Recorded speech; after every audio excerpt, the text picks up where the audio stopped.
Ok, chicos, proseguimos con lo de los ángulos por posición relativa.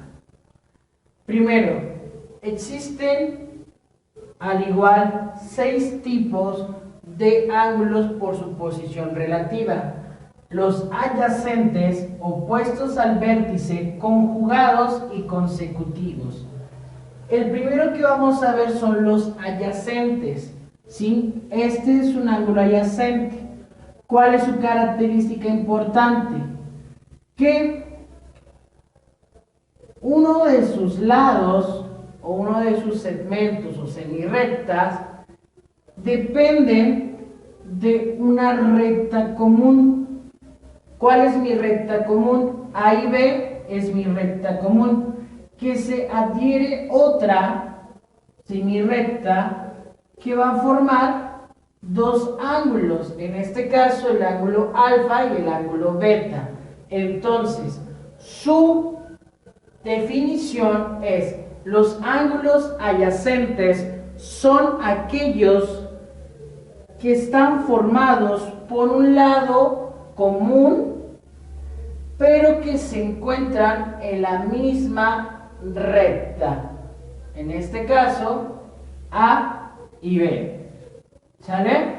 Ahora, opuestos al vértice. Los opuestos al vértice son aquellos que se cortan entre sí y se unen por un punto vértice llamado O. Ahora, se dice que el ángulo alfa va a ser igual al ángulo omega. Este es alfa, este es beta, este es omega y este es delta, ¿sí? Son simbologías griegas que se supone que ustedes debieron de haber conocido en la secundaria, ¿sí? Acerca de estos tipos de elementos. Entonces, decimos que el ángulo alfa tiene que ser igual al ángulo omega, e igual el ángulo beta tiene que ser igual al ángulo delta. ¿Por qué? Porque esta abertura que nosotros tenemos es la que se refleja de este lado. Es como si estuviéramos haciendo una especie de simetría entre este ángulo y el otro.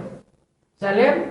Ahora, los ángulos conjugados son aquellos que tienen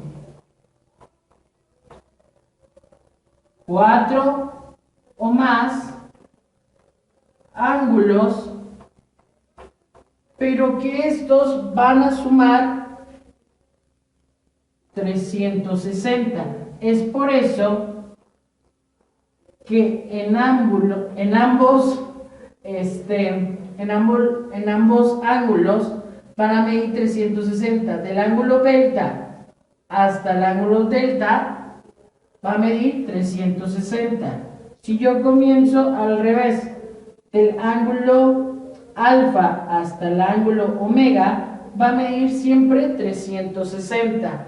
Ahora, se dice que estos ángulos conjugados se clasifican en dos partes, en ángulos internos y en ángulos externos.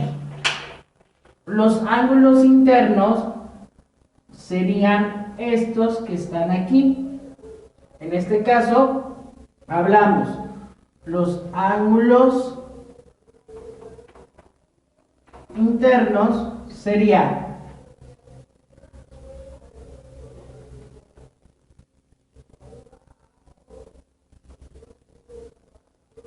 primero el omega, posteriormente el delta, seguiría beta prima, ¿sí? Porque tiene un apóstrofe, y sería alfa prima.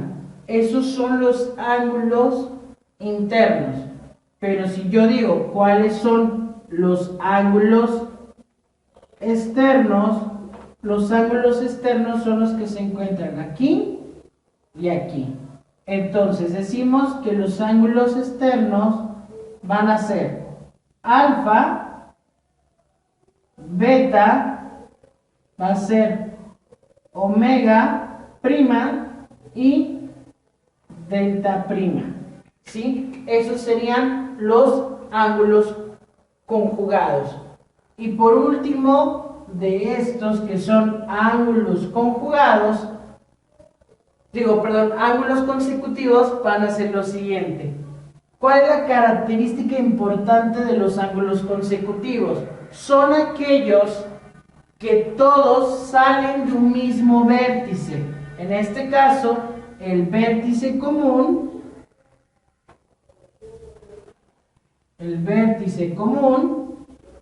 es el 0, ¿sí? Y en él tenemos 1, 2, 3, 4 semirrectas.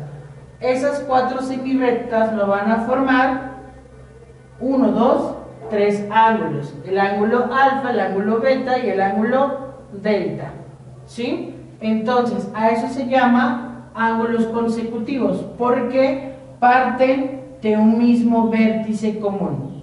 ¿Sale? Esto es solamente jerarquía de ángulos que ustedes tienen que completar y de saber para poder comprender. Porque estos dos los dejo al último, porque son aquellos que vamos a calcular y hacer como ejercicios. ¿Sale? Pasen esto por favor, chicos, para que vayamos aprendiendo más acerca de estos temas, y nos faltarían 2 temas más, que serían los sistemas de medición y el cálculo de ángulos complementarios y suplementarios. ¿Sale?